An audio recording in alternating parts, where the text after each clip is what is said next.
Ya, bismillahirrahmanirrahim. Assalamualaikum warahmatullahi wabarakatuh. Subhanallah, Waalaikumsalam. alhamdulillah, Waalaikumsalam wa la warahmatullahi ilaha wabarakatuh. illallah, Allahu akbar. Allahumma sholli ala Muhammad. Alhamdulillah, hari ini kita sudah berkumpul ya, dan akan membahas terkait pentingnya ya dalam pemberian saran, yaitu memberikan saran yang sesuai ya, memberikan saran yang tepat ya sesuai dengan konsep arah. Artinya memberikan konsep yang sinkron dengan konsep arah yaitu panas dan dingin. Ya, perlu diketahui, perlu diketahui bahwasanya kesembuhan hak mutlak milik Allah Subhanahu wa taala. Ya, dialah zat yang maha menyembuhkan dan Allah pula yang mengizinkan penyakit itu. Terlepas itu penyakit medis, ya, atau non medis, maupun itu sihir ataupun ain, semua tak terlepas atas izin dan kehendak Allah. Dan bahkan kesembuhannya pun itu sudah Allah takdirkan, ya. Sudah Allah takdirkan kesembuhan tersebut, ya. Akan tetapi dengan takdirnya tersebut kita harus sebagai seorang yang beriman dianjurkan untuk berikhtiar, ya, berikhtiar yaitu dengan sesuai dengan syariat. Artinya sesuai dengan syariat ini tidak melanggar prinsip-prinsip Islam yang berkaitan dengan halal dan haram dan kesyirikan ya. Seperti itu. Ya, terkait kesembuhan tadi yang Anda katakan hak mutlak milik Allah Subhanahu wa taala. Tapi dengan catatan ya harus memiliki keilmuan yang memang harus ya tepat pada target dan sasarannya. Karena kalau tidak memberikan saran yang tepat, itu sama aja tidak akan maksimal dalam konsep kesembuhan. Sebagus apapun itu herbal, sebagus apapun itu obat, sebagus apapun itu racikan, kalau seandainya tidak memberikan saran yang tepat, maka itu jauh dari ya menggapai kesembuhan tersebut, jauh sekali. Ya, contoh seandainya ya dia memberikan pola dan saran minum asal memberikan minum saja herbal tanpa ada dosis, tanpa ada waktu, ya, tanpa ada pencegahan. Hal semacam ini mustahil. Kecuali kecuali itu mukjizat ya, apa ya, kecuali mukjizat, kecuali keajaiban lah intinya seperti itu ya. Karena obat itu kesembuhan itu memang harus tepat pada targetnya, tepat pada ya dosisnya, sarannya, minumannya, minumnya kapan, dan pencegahannya bagaimana, itu harus tepat. Ya, tidak boleh asal-asalan saja memberikan saran. Ya, tapi kalau seandainya sudah maksimal, kita memberikan saran dan memang benar pasien tersebut sudah memberikan, bukan memberikan, sudah melakukan saran-saran tersebut, baru di situ disebut tawakal atau pasrah kepada takdir kehendak Allah. Ya, jadi pertama yaitu sebelum kita menerapi itu, yang pertama setelah menerapi ya tentunya. Pertama itu berikan yaitu pencegahan. Pencegahan bagaimana sakit ini tidak semakin memperparah.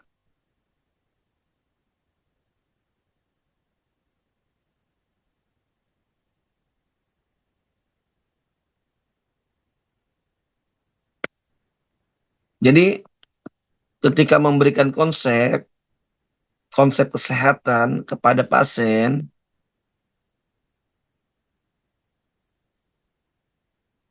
itu harus pertama yaitu berikan saran agar sakit ini, sifat penyakit ini tidak semakin menjadi-jadi ya, semakin parah. Ya, sakit ini tidak semakin menjadi-jadi. Jadi ketika mempunyai contoh seseorang kena penyakit panas, maka berikan saran dulu, yaitu dengan cara pencegahan. Pencegahan agar penyakit panasnya ini tidak semakin memperparah. Ya, tidak semakin memperparah dan tidak semakin menjadi-jadi. Tentunya kalau penyakit panas nggak boleh makan panas, berarti harusnya memberikan konsep pola makan bersifat unsur dingin. Kan seperti itu. Ya, nah, pemberian konsep apa sih, pencegahan ini itu tidak sebatas hanya pada pola makan saja, butuh dengan cemilan juga. Dia harus dicegah yang bersifat asin, gurih, ya. Itu harus di manage, ya, harus dikontrol. Jangan sampai kita memberikan saran nggak boleh makan ini ya, ternyata cemilannya itu masih ya yang bersifat panas juga, ya, yang bersifat panas juga. Maka ini kurang maksimal, ya. Maka ketika kita memberikan setelah menerapi memberikan konsep kepada pasien, yaitu pertama supaya penyakit itu semakin tidak memperparah, berikan ya agar tidak penyakit itu semakin memperparah, tidak menjadi-jadi, berarti yaitu pertama pola makan yang benar agar tidak semakin menjadi-jadi. Kedua, cemilan. Ya, cemilan pun harus sinkron.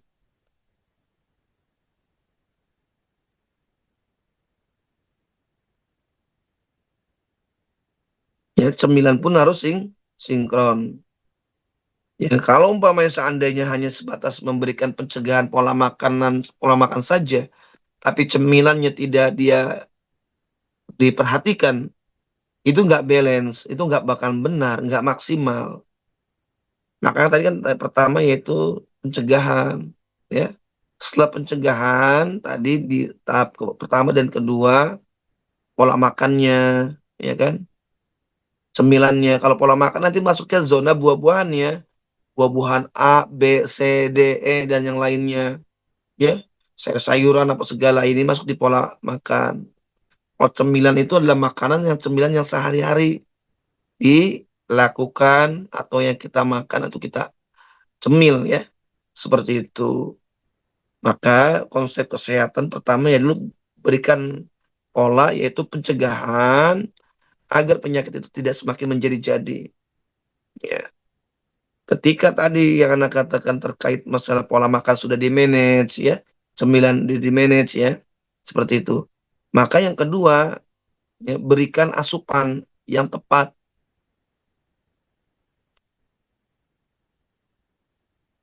Berikan asupan atau artinya makanan yang tepat.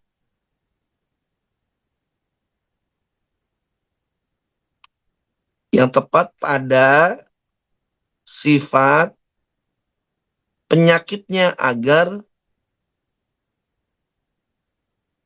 penyakit tersebut sembuh dengan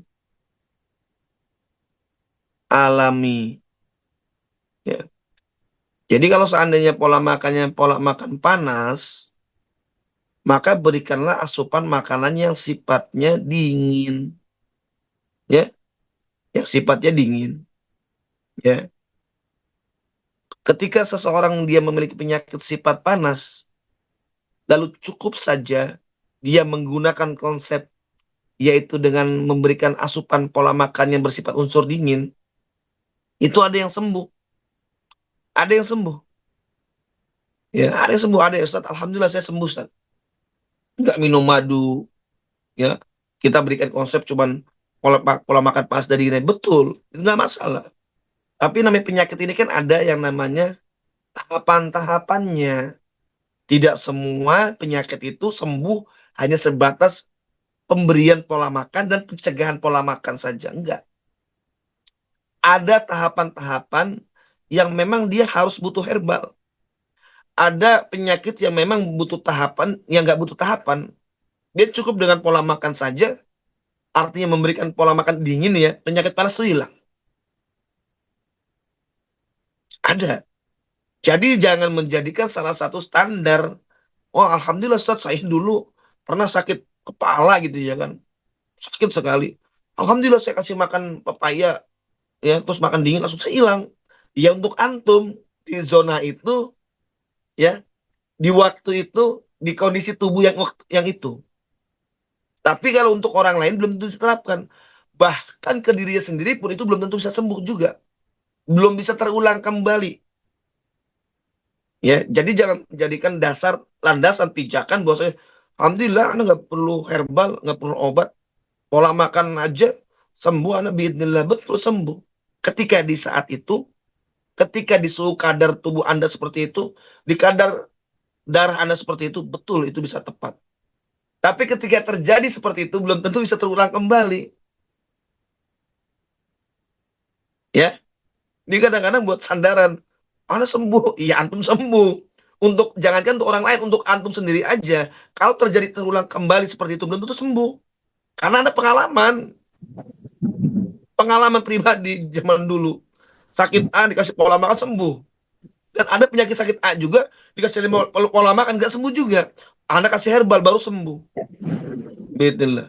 Artinya jangan diterapkan disama pukul rata kan nggak bisa. Tetap SOP-nya adalah yaitu pencegahan pola makan. Kedua, pemberian asupan yang tepat. Ketiga, baru pemberian herbal yang jelas dan tepat pada sifat penyakitnya.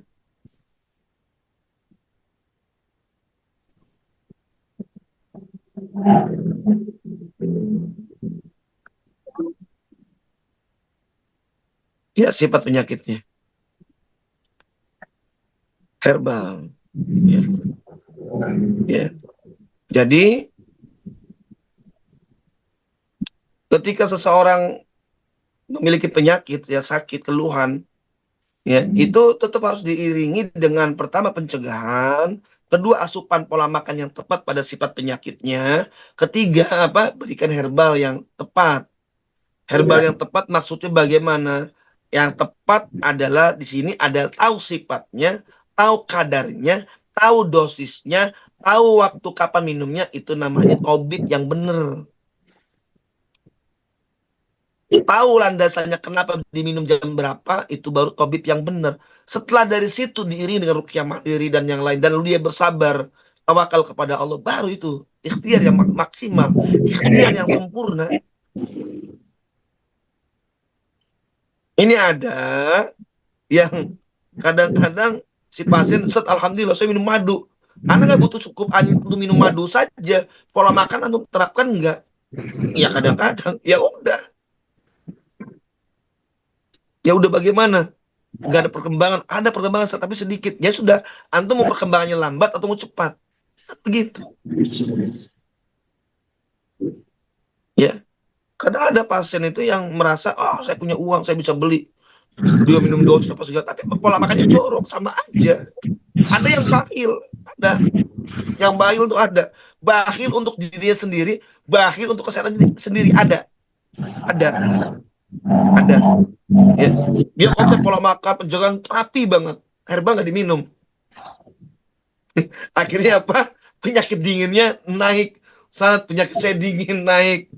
Pola makan udah cegah, penyakit saya udah hilang. Penyakit panasnya saat. Tinggal penyakit dinginnya saat. Ini kenapa ya saat?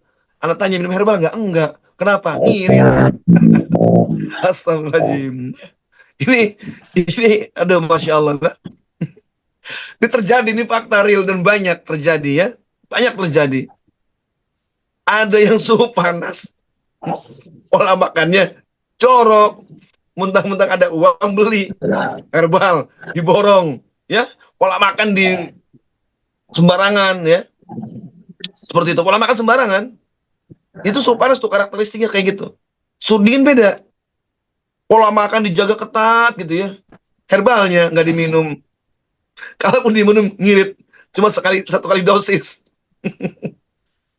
Tapi pas sudah ngejoprak sakit parah, baru siap, saya mau ngobrol buat ngabisin biaya berapapun rela ini ya.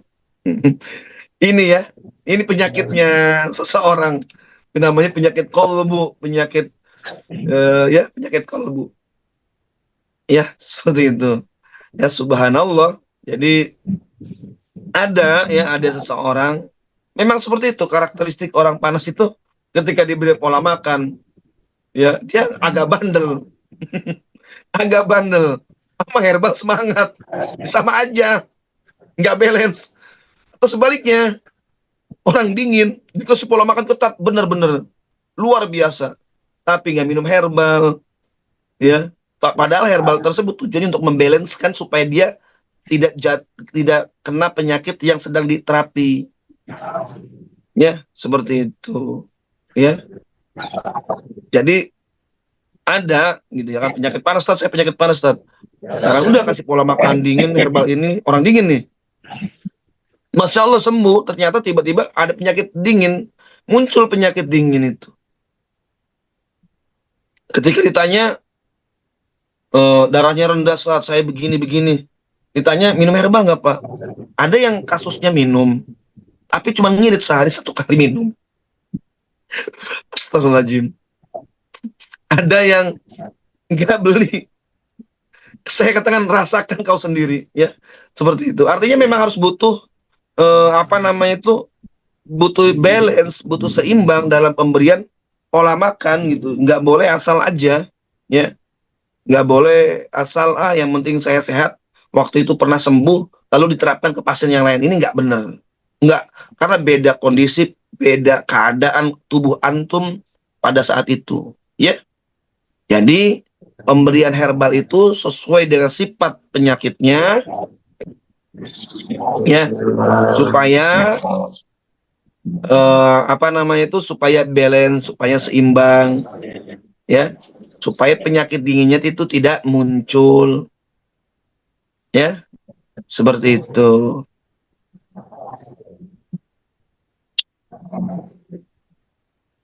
Silakan, ada pertanyaan sampai sini?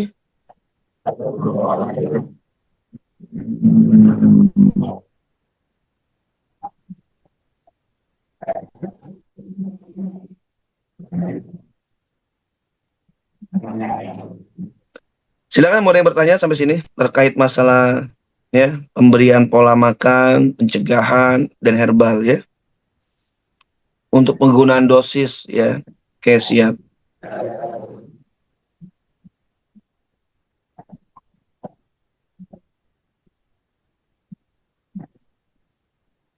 Assalamualaikum Ustadz. Ya, terkait dosis tadi kan step awal pertamanya adalah, konsep kesembuhan, yaitu pertama mencegah ya, mencegah supaya penyakit tersebut tidak semakin menjadi-jadi. Kedua, berikan asupan pola makan yang sehat, yang alami agar membantu kesembuhan. Ya, seperti itu. Kedua, sifat herbal penyakit, artinya berikan herbal pada pola makan yang tepat. Herbalnya bagaimana? Ya herbalnya digunakan dengan konsep arah. Kalau herbal panas, ya kan digunakannya di waktu penyakit panas. Ya, seperti itu. Kalau penyakit panas sesuai jam dingin, bukan. Kalau seandainya, coba nih tanyakannya, kalau tadi ya pertanyaannya, obat sifat panas digunakan di waktu dingin, ini nggak kesinkron. Kenapa? Karena penyakit panas itu kan di waktu antara jam 9 siang ke atas, ya kan? Atau jam malam ke atas, ya kan? Maka penyakit itulah, di waktu itulah digunakan herbal penyakit, herbal unsur panas. Ya, seperti ini. Jadi melihat penyakit, sifat penyakitnya, bukan melihat genetiknya. Ya. Jadi kalau umpamanya anak sakit suhu panas, berarti kan sifat panas itu kan di waktu jam 9 siang ke atas dong, atau jam 9 malam ke atas. Nah, maka di waktu itu yang lebih banyak mendominasi di pola makannya, di herbalnya, itu paling mendominasi. Ya. Seperti itu. Atau sebaliknya, kalau penyakit dingin, yaitu di waktu dingin. Ya, kalau anak nih gen panas, umpamanya gen panas, karena penyakit dingin, gunakan apa? Herbal apa? Herbal dingin. Kenapa? Karena kan sifatnya sifat dingin. Sifat penyakit ya, bukan genetik orangnya. Makanya orang pada keliru saat nih herbal dingin orang panas. Makanya di sini kan saya katakan untuk alumni, sini yang masih pada bingung, saya kasih ilmu secara free. Artinya gini, supaya paham, jangan nanya saat ini penyakit apa ya, panas dikasih herbal apa, jangan sampai nanya kayak gitu lagi. Jangan terkecoh dengan genetiknya. Kan kita, tugas kita adalah nanti ya, terkait ini jam berapa. Tugas kita adalah yaitu memberikan apa namanya itu, memberikan pola makan, memberikan herbal yang tepat. Ya, kalau umpamanya kita sakit gen panas, sifatnya penyakitnya gen panas, berarti yang diincar penyakitnya bukan genetiknya. Kalau seandainya penyakitnya orangnya orang panas, kena penyakit dingin, berarti yang digempur itu penyakitnya bukan genetiknya. Ingat, ya, genetiknya, ya, bukan genetik, tapi sifat penyakitnya. Ingat, setiap genetik tidak semua sifat penyakitnya sama. Contoh, penyakit panas, genetik gen panas, tiba-tiba sakit dingin. Walaupun di situ ada eksternal, tetap gunakan herbalnya herbal unsur dingin. Kenapa herbal unsur dingin? Kan penyakitnya penyakit dingin. Ya, penyakitnya penyakit dingin. Paham ya? Penyakitnya penyakit dingin. Bukan penyakit panas. Ya, pola makan apa? Panas. Seperti itu. Kenapa? Kan penyakitnya penyakit dingin. Ya, seperti itu. Ya,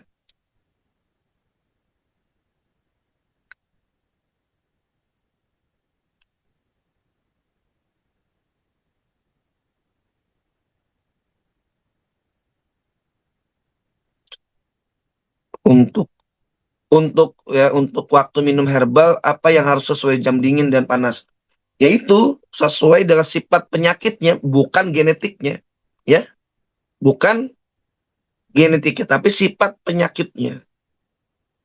Ada orang suhu panas kena penyakit dingin, ya berarti penyakit dingin, berarti herbalnya herbal dingin. Nggak boleh makan unsur dingin, makanya makan unsur panas, ya. Orang pada kelirunya itu karena lihat genetiknya. Tapi genetik gen panas, dia penyakit dingin. Ini herbalnya panas atau dingin? Saya balik tanya, penyakitnya dingin atau panas? Penyakit dingin. Ya sudah, kalau penyakit dingin, Anda tugasnya kan untuk menyembuhkan penyakitnya, bukan ngurusin gennya. Genetik mah hanya bisa memberikan apa petunjuk, apakah eksternal, apakah internal. Ingat, genetik ya seseorang ketika dia sakit. Jadi seseorang dia sakit, kita bisa menentukan genetik seseorang itu cuma bisa apa tujuannya untuk bisa menentukan ini apa penyakit internal, apakah eksternal. Ya, seperti itu. Ya, seperti itu. Jadi, ya, berikan pola makan yang tepat, pencegahan yang benar, cemilannya. Ini saya terus terang aja jujur, jarang sekali orang yang maksimal. Tadi anak katakan, ya herbalnya minumnya bagus, makanannya jorok. Padahal cuma sabar kok. Paling mentok-mentok dua, kadang-kadang 13 hari. Kadang-kadang ada 7 hari, kadang-kadang ada yang 23 hari. Kadang-kadang kalau mau diinstal kan 3 bulan. Ya, 3 bulan pola makan, semua herbalnya. Herbal itu tujuannya untuk membalanskan. Supaya tidak memicu penyakit yang sedang kita terapi. Contoh penyakit panas, berarti kan makanannya kan dingin. Kalau umpamanya makan dingin terus-menerus selama berhari-hari, tanpa ada dibalanskan dengan madu unsur panas, maka nanti munculnya penyakit dingin. Penyakit panasnya sembuh, penyakit dinginnya muncul. Ya, seperti itu. Jadi harus tahu herbalnya, waktunya. Kalau sifatnya sifat panas, sifat penyakit panas,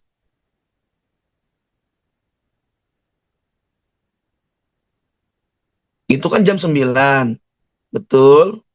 Jam 9 malam dong, malam. Dan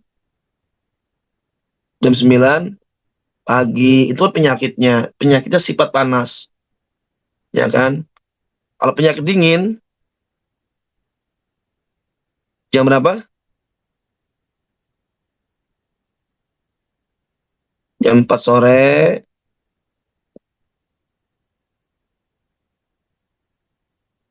sampai jam 9 malam ya. Terus jam berapa? Jam 2 subuh atau bisa kadang-kadang jam 3. Dia jam 2, jam 3 dia suka ini ya. Jam 2 kadang jam 3, tapi saya ngambilnya jam 3. Jam 3 sampai jam 9 siang. Ingat ya, jam 9 siang.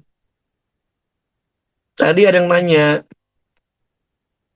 tadi ada yang bertanya bahwasanya yang paling dingin di jam berapa, ya kan? Yang paling dingin jam berapa atau yang paling panas, yang paling bagus di jam 9. Nanya lagi nih, jam 9 yang paling bagus di jam berapa lagi? Ya kan? Tinggal saya tanya lagi, ya kan? Sifatnya penyakit panas itu ke atas atau ke bawah? Sifat panas itu kan sifatnya ke atas. Berarti kalau dari mulai jam 9, semakin ke atas semakin bagus.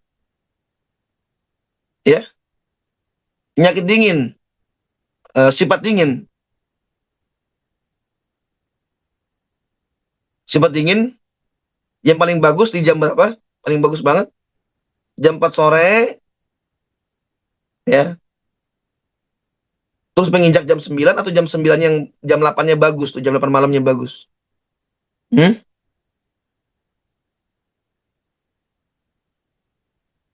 Ayo silakan jawab. Ada yang nanya bisa nggak? Jam 4 Saya nggak sore. mau langsung jawab ya. Jam Supaya 4 sore. dingin. Ya, Di awal waktu dingin jam 4 sore, Ustaz. betul ya. Di awal waktu jam 4 sore itu paling bagus. Semakin ke sana, semakin kurang bagus. Kalau panas malah beda. Semakin naik ke atas, itu semakin bagus. Jam 9 malam atau jam 9 siang ke atas, itu semakin bagus. Makanya dalam darah pun bergejolak. Itu di waktu jam seperti itu ya. Ya, darah bergejolak ya di waktu itu jam seperti itu. Ketika berbekam apa segala itu kan nggak dimakruhkan, bahkan sebagian ulama dilarang. Ya kurang bagus ya, kurang baik berbekam di waktu-waktu jam seperti itu karena darah sedang bergejolak, sedang naiknya. Ya, seperti itu. Ya. Jadi kalau mau jadi tabib yang pintar, yang pandai, Anda katakan belajar ilmu yang benar, yang sabar, ya, maupun berapa kali dilakukan, berapa kali menimba ilmu, terus aja pelajari terus sampai pintar, ya. Anda mah tinggal nekunin saja. Yang paling susah kan apa? Mencari konsepnya. Ya, yang paling susah itu mencari konsepnya. Tadi konsep kesehatan itu pertama satu pencegahan, ya, supaya penyakit itu tidak semakin menjadi-jadi, satu poin.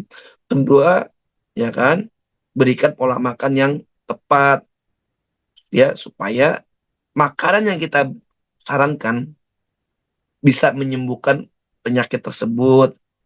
Lalu berikan herbal pada tepat, pada sifatnya, ya, seperti itu. Terkait pencegahan nanti masuknya ke zona tadi yang katakan, ada pola makan, ada cemilan, ada buah juga sama, ya, seperti itu. Toyib. Jadi kita lanjut dari lihat pembahasan pertanyaan, ya.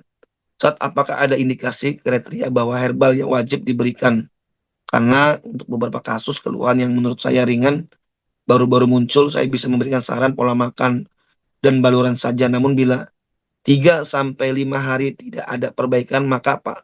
Semakin parah maka saya sarankan untuk konsumsi herbal. Boleh, boleh semacam itu. Ya, boleh semacam itu sesuai dengan kondisi keadaan. Karena antum yang lebih paham, ya, terkait kondisinya Ustadz ini, pasiennya tersebut kayaknya belum cocok untuk minum herbal, madu unsur panas atau madu unsur dingin, ya, seperti itu. Saya kasihin pola makan dulu aja nggak masalah, nggak masalah, ya. Tapi kira-kiranya, oh ini tepat nih harus pakai herbal, terus diminum, Bu, gitu ya. Tapi yang sudah memang penyakit yang parah itu memang harus membutuhkan herbal. Dikasih pola makan, ya pola makan yang oke, yang bagus, itu cepat sembuh. Tapi nantinya kalau nggak dikasih herbal, nanti muncul tuh penyakit yang di atas atau penyakit yang itu ya. Seperti itu. Teman saya minum madu diabetes, sekarang kena flu, batuk dan demam, ya. Flu, batuk dan demam. Apa minum madunya tetap lanjut? Makanan apa ubah? Apa udah jadi angin apa gimana? Teman saya minum madu, diabetes, sekarang kena flu, batuk dan demam. Apa minum madu tetap lanjut? Makanan apa yang merubah jadi dingin? Baik, maksudnya begini kali ya. Orang tersebut dia terkena penyakit dingin ya. Sehingga diberikan pola makan unsur panas, herbal dingin. Kenapa herbal dingin? Karena herbal dinginnya itu yaitu herbalnya madunya madu diabetes. Taib, madu diabetes. Lalu dia kena flu. Kena flu, batuk dan demam. Ingat nih ya, ciriin tuh flu, batuk ya, batuk tuh dan demam. Itu kan penyakit panas. Toyib ya, itu kan penyakit panas tuh. Berarti kalau orang dikasih minum diabetes, penyakit dingin, berarti kan memberikan saran, diberikan saran, maksud memberikan saran pola makan panas. Betul nggak? Ya, berarti dosisnya itu kayak gitu tandanya kurang naik. Dosis madunya kurang naik. Iya, di sini minum madu, diabetes, toyib, tiba-tiba muncul penyakit panas. Memang penyakit dingin harus makannya panas. Tapi malah naik ke atas berarti dia obat madunya dinaikkan dosisnya. Begitu caranya ya. Saya yakin itu ya.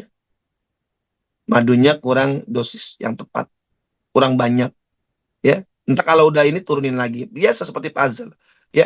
Tidak ada yang bisa memberikan kemudorotan insya Allah membahayakan ya. Al-Quran, madu, habat itu nggak akan membahayakan insya Allah ya. Seperti itu. Jadi kalau ada tadi yang kasus teman saya minum madu di diabetes, udah paham bahwasanya diabetes sifat dingin. Kan semacam itu. Lalu muncul penyakit panas. Berarti kan herbalnya nggak balance. Nggak kurang banyak dosisnya. Kalau banyak, dia nggak akan naik penyakit atas. Naik, ya. Nggak mungkin ke up penyakit panasnya ya. Seperti itu. Kalau untuk saat puasa, jam pemberian herbal dingin dan herbal panas, waktunya terbaik jam berapa, Ustaz? Ya, yang tadi anak katakan, ya kalau seandainya puasa jam umpamanya herbal dingin, berarti kan dia diminumnya kan ketika di waktu mau menjelang sahur. Tapi itu sebagai penutup, ya, sebagai penutup, ya, sebagai penutup. Kalau herbal panas kan berarti kan jam 9 siang, jam 9 malam. Nah, berarti kan jam 9 malam kan seperti itu. Jam berapa lagi? Jam 11, jam 12. Ya kan seperti itu. Mungkin di sana permainan. Artinya di waktu itu kita bermain. Ya, kalau umpamanya dingin ya kelihatan aja habis maghrib selesai penyakit dingin tuh. Penyakit dingin selesai. Maghrib itu. Ntar naik-naiknya lagi muncul-muncul lagi kan jam 3-an subuh tuh mau sahur. Muncul tuh penyakit dingin tuh. Nah, digempur di waktu itu. Set kan berbenturan dengan sahur. Ya sudah, minum madunya penutup. Penutup. ya di akhir minum madunya. Apakah lima kali pemberian juga atau menjadi 3 pemberian? Kondisional ya. Jadi nggak harus 5 kalau ketika dalam kondisi puasa. Ya, seperti itu. Tidak harus dalam kondisi puasa. Artinya tidak harus 5 ya. Jadi ya kalau seandainya seseorang kena memiliki penyakit itu ya pertama yaitu dicegah penyakitnya. Setelah itu bisa terserah mau menggunakan konsep dibekam, ditopung, difasdu atau yumeho ya atau metode krek atau apalah ya. Silakan saja ya, silakan saja. Seperti itu. Jadi kalau terkait tadi ada pertanyaan terkait seandainya saat itu penyakit demam ya kan. Tapi di situ kan karena ada batuknya saya curiga itu karena memang kurang dosis. Kalau yang sudah pernah saya paham, yang sudah disampaikan di SS itu kan demam itu kan efek pengaruh. Demam itu efek pengaruh organ tubuh ada yang bermasalah. Sehingga muncullah reaksi ke tubuh kita sehingga kita menyebabkan panas. Jadi panas demam seseorang itu biasanya faktornya ya bukan karena makanan panas enggak, karena ada organ tubuh yang bermasalah. Bisa karena faktor bengkak, ya ada bisa kecapean, akhirnya demam, ya panas ya. Ada yang apa lagi? Ada yang ketusuk duri, tusuk paku umpamanya, naudzubillah. Terus dia sampai bernanah, akhirnya menyebabkan dia panas. Jadi tidak semua penyakit panas itu pemicunya adalah makanan panas. Ya, panas pada organ tubuh manusia itu adalah sensor. Sensor mengidentifikasi menunjukkan bahwasanya ada organ tubuh kita yang bermasalah. Contoh, ketika anak bayi ya numbuh gigi panas dulu badannya ya atau lagi apa lagi mau jalan mau bicara panas karena ada organ tubuh yang sedang mulai bekerja ya kadang-kadang melampaui sehingga muncullah reaksi organ tubuh itu ada yang masuk angin perutnya kembung badannya panas anak kecil nih banyaknya anak kecil seperti itu ya seperti itu ya bahkan kalau mau paham ya memahami terkait anak kecil kenapa zaman dulu suka dikasih apa asem ya sama apa lagi bawang merah cuman ya nanti pembahasannya ini nanti di bab terkait masalah ilmiah kah atau sirkiah ya nanti pembahasannya di hari Jumat insya Allah ya itu babnya nanti bab ke sana tapi pada dasarnya bahwasanya adalah seseorang anak kecil yang mengalami penyakit sifatnya mengalami panas pada organ tubuh itu mengidentifikasikan bahwasanya ada organ tubuh kita yang sedang bermasalah ya mau apapun mau organ atas mau organ bawah itu sifatnya menyensor mengidentifikasi menunjukkan ya seperti itu.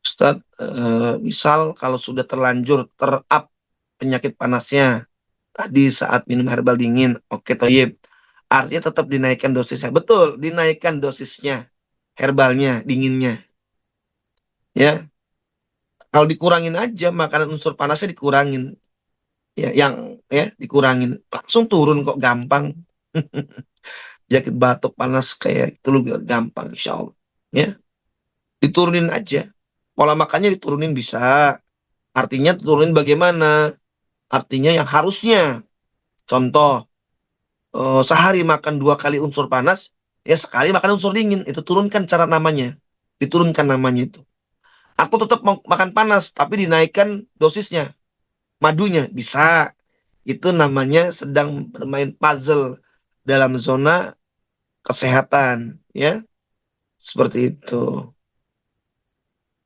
Berarti untuk terapi jamnya pun disesuaikan dengan jam penyakitnya, Ustaz. Iya, supaya maksimal. Kalau sudah pola makan sudah tepat, ya, herbalnya sudah tepat, dosisnya sudah benar, pencegahannya sudah oke diterapkan, lalu diiringi dengan ruqyah mandiri bersandar kepada Allah, baru di situ disebut tawakal, pasrah, ya. Tapi dicek dulu, benar nggak nih pasien tersebut makannya benar, herbalnya benar, dosisnya benar nggak nih? Jangan-jangan di zona ini ada yang dilanggar, sehingga kesembuhan itu nggak maksimal, belum tersampaikan kepada organ tubuhnya. Kalau sudah memang benar secara SOP ketat, pola makan benar, tidak makan ini dan itu dosisnya diminum sampai 23 hari benar, baru di situ disebut tawakal pasrah. Tinggal dia berikhtiar dengan amalan apa ilahiyah, dengan bersedekah, ya, rajin, bukan banyak tapi rajin bersedekah, seperti itu. Terus bagaimana step selanjutnya? Ya terus terapkan konsepnya, pola makannya tetap digunakan, pola makannya panas ya digunakan, ya herbal dinginnya gunakan, tapi dia dosisnya diturunkan lagi, ya. Kalau seandainya saya ulangi lagi, kalau seandainya ada seseorang yang menerapi, dia pakai dosis yang cukup power lah ya, sampai kurang lebih 23 hari. Nggak ada perubahan sama sekali, pola herbalnya dipowerin, dinaikin, ya. Terus makanannya bener-bener oke banget, jamnya bener oke semua. Artinya udah full banget, udah powerful banget lah. Bukan 3 dosis ya, 5 kali dosis ya. Pola makan juga memang bener-bener secara ini terverifikasi emang oke. Baru di situ Anda tawakal dan pasrah. Lah, tapi ketika Anda di sini tawakal dan pasrah, tinggal turunin saja dosisnya. Cuman cukup sehari minum, umpamanya 1 kali madunya. Atau 2 kali minum madunya. Ya, tetap pencegahan pola makan diterapkan ketika kita sudah tawakal atau pasrah.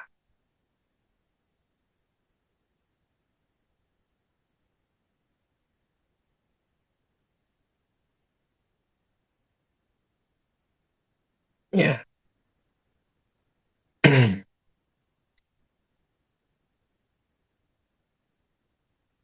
berarti nggak apa-apa ya Ustadz, bila terap penyakit panas kita bisa jadikan makan panasnya 2 kali. Bisa, betul, makanannya dingin. Ya, bisa, bisa, insya Allah ya. Bisa. Saya tuh suka main kayak gitu ya. Suka main puzzle ya, suka turun naik, turun naik. Biasa kayak. Kita kan sedang mencari sebuah kesembuhan yang maksimal untuk pasien, tapi ternyata bermain puzzle ini nggak bisa. Ya sudah, pola makannya diturunin, awalnya 3 kali panas umpamanya, turunin tuh 2 kali, jadi yang dingin sekali. Masih juga muncul, ya udah, pakai yang awal, dosis madunya saya naikin gitu aja, ya, kondisional ya. Penyakit dingin diterapi dengan pola makan panas.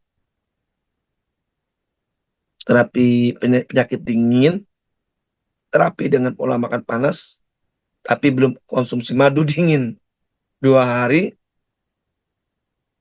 Ya, saya tahu nih orang dingin nih. Ini orang dingin memang bikin masalah ya.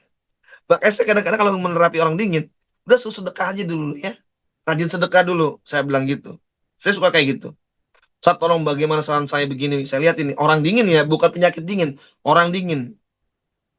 Saya katakan udah suruh sedekah. Sedekah berapa Ustaz? Berapa aja, kemana, kemana aja. Rajin sedekah, bukan banyak sedekah, rajin sedekah. Anak kan gitu. Berapa lama Ustaz? Dia bilang, kadang-kadang anak sarankan 23 hari. Karena memang untuk menghilangkan sifat itu gitu loh. Kalau dia udah terlatih sedekah, rajin, maka nanti dia akan mencintai dengan dirinya sendiri, sayang dengan dirinya sendiri. Maka di sini ada pertanyaan penyakit dingin, diterapi dengan pola makan panas, tapi belum konsumsi madu dingin, ya kan?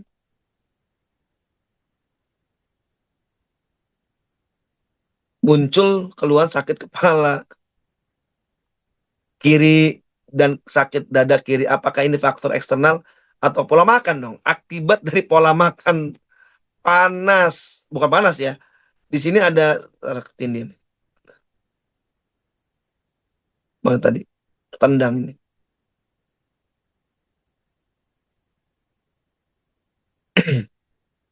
2 hari pola makan panas, muncul keluhan sakit kepala. Ya dosisnya, saya rasa ini dosisnya belum naik, belum dinaikkan. Ya penyakit dingin diterapi dengan pola makan panas tuh, tapi belum konsumsi madu, belum konsumsi madu, berarti ini nggak balance, ya, ya, nggak ada faktor eksternal.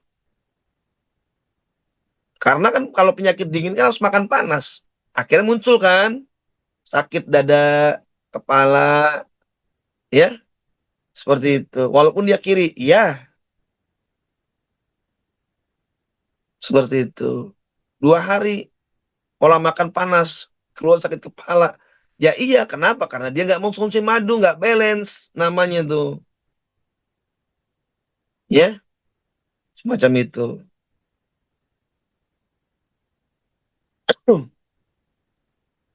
Ustadz izin bertanya, misal apabila ada anak bayi terkena penyakit jantung atau penyakit leukemia, penyakit toyib, bagaimana pengobatannya, Ustadz? Oh, pengobatannya bagaimana? Gampang, ya kan? Gampang.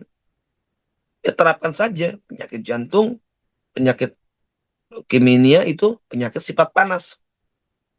Ya, udah berikan pola makan dingin, herbal, panas, sudah. Mau dioperasi, emang ada kebaikan setelah operasi penyakit kayak gitu? Tunjukkan sama saya orang kena penyakit jantung, ya, setelah dioperasi bisa sembuh. Tunjukkan sama saya. Kenapa orang pada terbius dengan orang semacam itu? Kenapa nggak mau sabar dengan konsep kesehatan yang alami, konsep konsep yang sehat, gitu loh? Kenapa tidak sabar dengan konsep yang apa namanya itu yang sehat gitu loh? Kenapa? Karena apa? Karena mereka merasa sombong memiliki uang, nggak sabar. Ya, padahal dia ngerti, oh ya penyakit jantung, penyakit kanker darah, ya suruh dioperasi umpamanya. Tunjukin sama saya, ada nggak yang sembuh? Nggak ada. Lah terus kenapa kamu mau? Karena kamu apa nggak sabar, karena kamu sombong merasa memiliki harta rizki, sehingga apa yang kamu lakukan seolah-olah kesembuhan itu di tangan dokter. Ini bermasalah.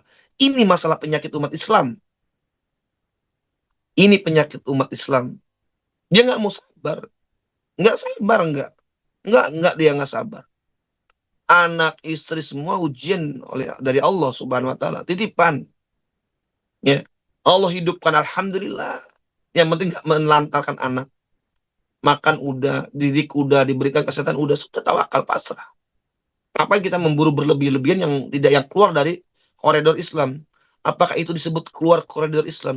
Saya katakan iya. Kalau saya berpendapat seperti itu. Karena kalau operasi yang saya pahami dibolehkan ketika memiliki ya terjadi sebuah peristiwa celaka, kecelakaan, musibah sampai menyebabkan luka robek sehingga harus dijahit. Ya, sampai kalau sampai di out-out seperti ini saya nggak setuju. Saya katakan nggak. Ya, karena umat Islam saat ini anak katakan bahwasanya ya itu tidak bersabar. Ya konsepnya ya itu. Makan dingin, jangan makan panas, herbalnya herbal madu unsur panas. Tapi lama saat nggak sembuh-sembuh. Ya iya daripada kamu cepet sehingga menyebabkan semakin parah, ya kan? Rizki uang keluar besar, ya sama, sama umat Islam semuanya. Sedang terbius semuanya, udah tahu yang penyakit apa? Cuci darah, ya. Nggak ada sejarah cuci darah tuh sembuh. Doyan banget sama cuci darah. Tahu saya bingung. Kenapa nggak bisa beralih? Coba saya alternatif, makan yang sehat, cari tabib yang benar. Kan begitu. Hmm? Kan begitu. Udah tahu nih tetangganya tahu, saudaranya tahu, mengalami penyakit cuci darah, ginjal bermasalah, dioperasi, paling mentok-mentok 2 tahun, 3 tahun meninggal.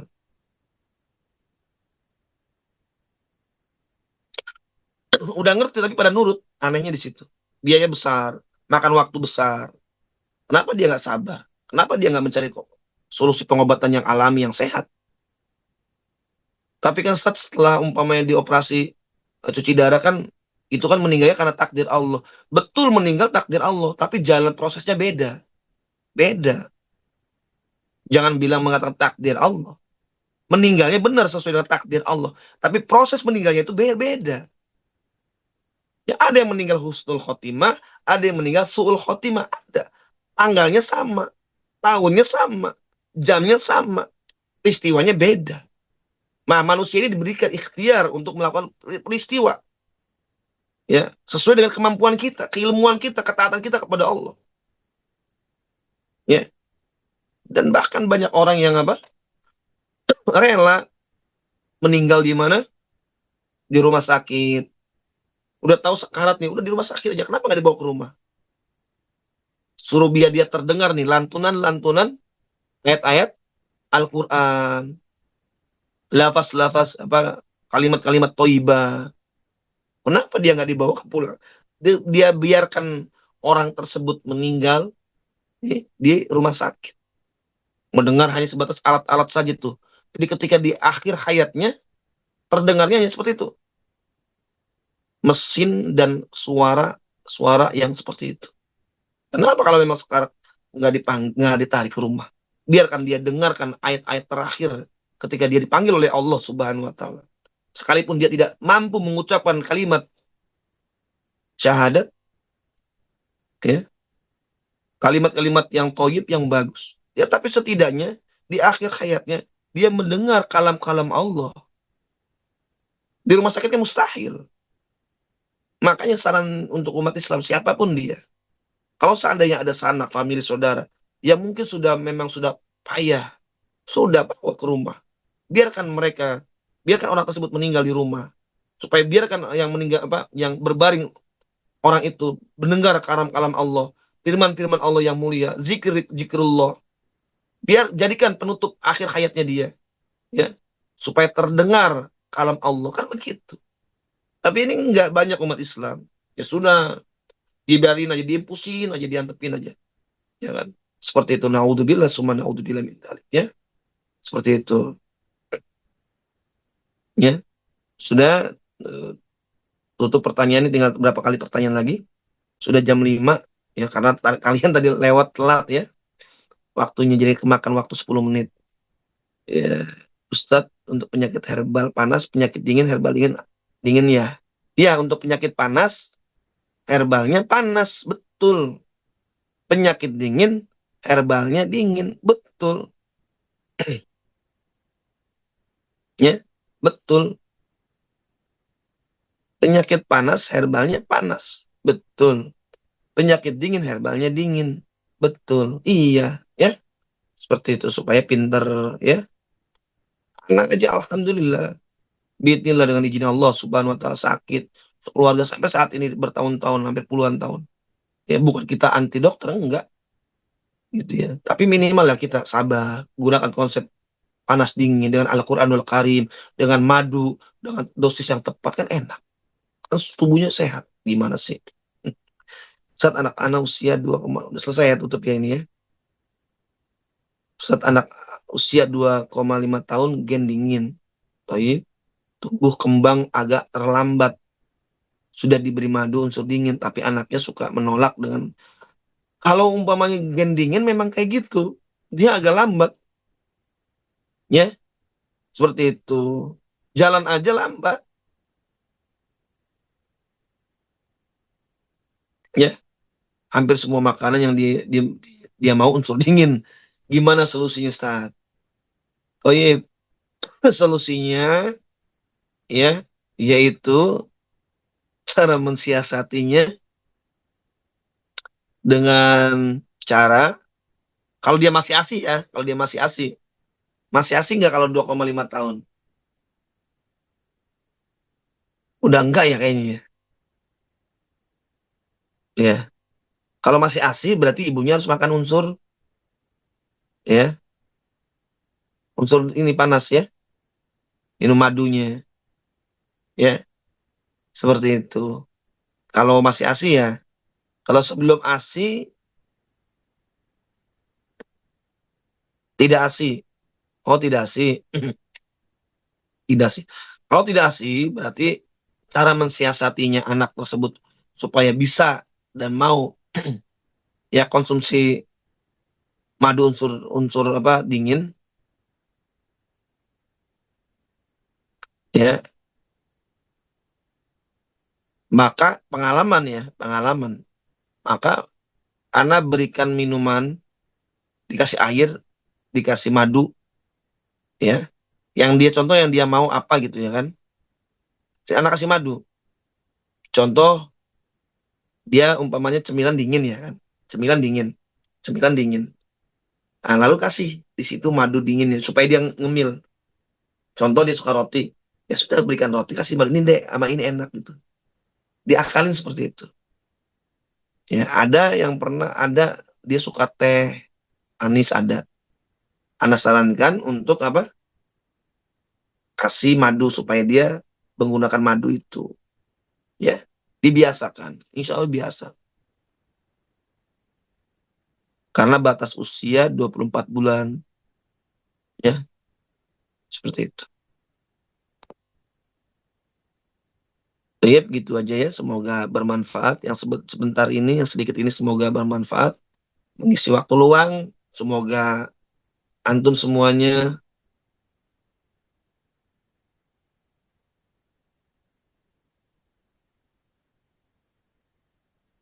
Iya, pola pikir lemot memang Saudin kayak gitu. Wajar ya. Seperti itu. Wajar. Ya, nanti juga insya Allah nanti akan pandai ya. Seperti itu. Ya, kurang lebihnya mohon maaf. Semoga berkah, sehat selalu. Ya, pintar semuanya. Jangan berhenti menuntut ilmu yang mana sebagian ulama yang mengatakan ilmu kesehatan yaitu ilmu yang sangat penting setelah ilmu apa? Agama. Ya, kita sebagai umat Islam jangan sampai selalu terdoktrin. Kita nggak anti dokter, silakan, nggak masalah. Maksud Anda adalah seorang beriman itu dahulukan tipu nabawi dengan konsep yang sehat, gitu loh, ya, dengan konsep yang herbal, yang apa, yang sehat, herbal yang tepat. Ah, kalau umpamanya berminggu-minggu nggak sembuh juga ke dokter silakan monggo, nggak masalah. Tapi setahu Anda yang selama ini Anda terapkan kepada pasien-pasien dan anak pribadi sendiri, alhamdulillah tuntas. Bismillah dari izin Allah tanpa ke dokter. Kalau anak katakan tanpa ke dokter bukan dalam arti anak anti dokter, enggak, anak butuh dokter juga. Butuh cuman sebagai orang beriman harus pinter memilah dan memilih, harus banyak sabar dulu. Sudah sabar setelah ini bagaimana ke dokter? Silakan apa dulu gak masalah. Emang haram ke dokter silakan, halal, mubah. Cuma yang bermasalah adalah ketika orang umat Islam ini sakit lagi-lagi ke dokter gitu loh. Lagi-lagi jadi sangat menganggap seolah-olah dokter itu adalah bagian Tuhan.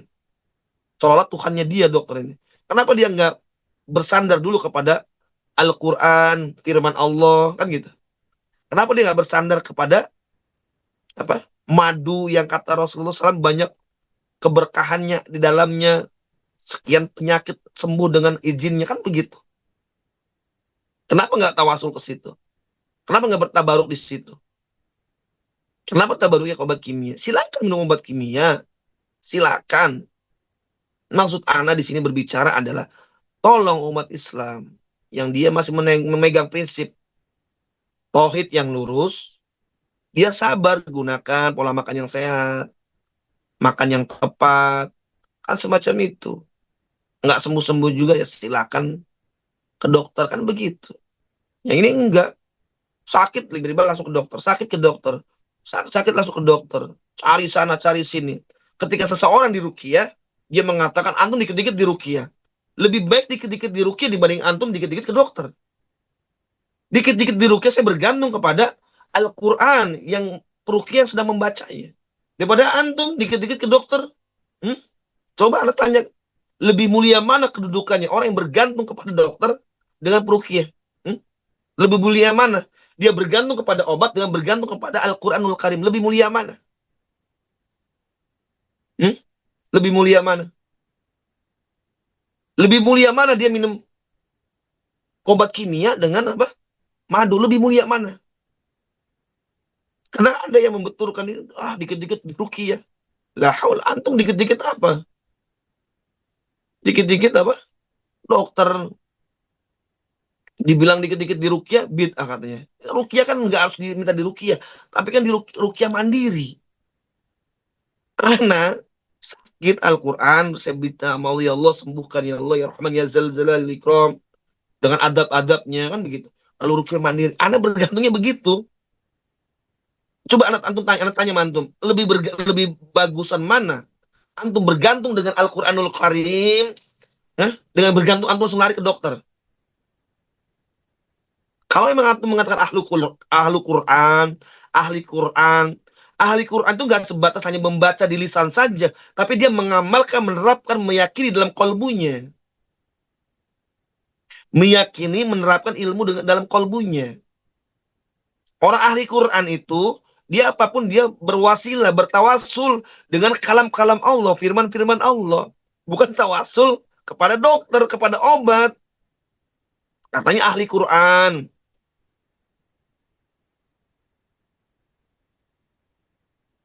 Kalau ahli Quran itu sebenarnya secara hakikatnya, ya, dia selalu bergantung bersandar dengan kalam Allah, bertawasul dengan kalam-kalam Allah, bertabaruk dengan kalam-kalam Allah. Bukan ahli Quran tabaruknya dengan apa? Obat, ya kan? Seperti itu. Ana nggak alergi dengan obat kimia. Ana setuju, ya selagi itu halal ya, seperti itu. Tapi umat Islam yang harus kedepankan yaitu dengan cara apa? Mengedepankan dengan tipu nabawi, dengan Al-Quranul Karim, dengan madu. Ya, semoga yang sedikit ini bermanfaat. Kurang lebihnya saya mohon maaf. Benar datangnya dari Allah Subhanahu wa taala dan keliru datangnya dari anak pribadi. Ya, kejahilan anak. Barakallahu fikum. Wassalamualaikum warahmatullahi wabarakatuh.